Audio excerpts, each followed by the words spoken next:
changement, c'est que pendant des années, parce que c'est pas nouveau, hein, le changement, je l'entends dans toutes les entreprises, non mais le changement il est permanent, hein, c'est tout le temps. Mais on a bien cette logique d'optimisation des process et des organisations. Et nous, ce qu'on veut insuffler dans la transformation, c'est cette dimension humaine dont on parlait tout à l'heure, qui va être d'autant plus importante que l'arrivée de ces nouvelles technologies, de cette intelligence artificielle, elle doit trouver, comme je l'entendais tout à l'heure, un équilibre où on doit développer l'humain. Et la transformation, c'est de développer cet humain, c'est-à-dire de faire naître ses talents, de faire naître ses qualités et de passer de l'individuel au collectif. Absolument. Et c'est comprendre que ce qui a fait la réussite d'hier ne permettait pas d'assurer la réussite demain. C'est qu'on doit faire complètement autrement. Et que tout ce qu'on a appris sur le changement, ben, je dois le laisser de côté. Et je dois admettre d'autres éléments.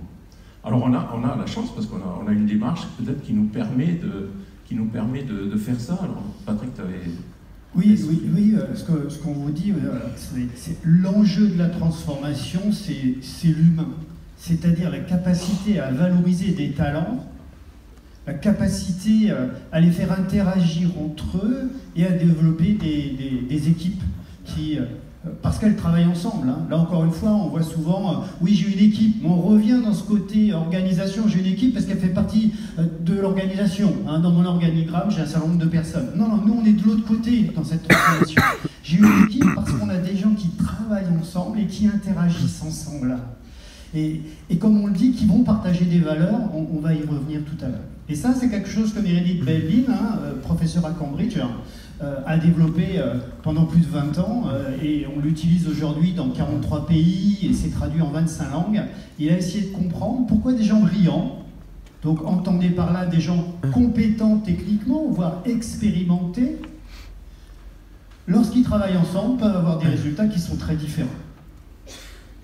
Et c'est là qu'effectivement, Meredith Belbin a mis en exergue que c'est ces notions d'aptitude.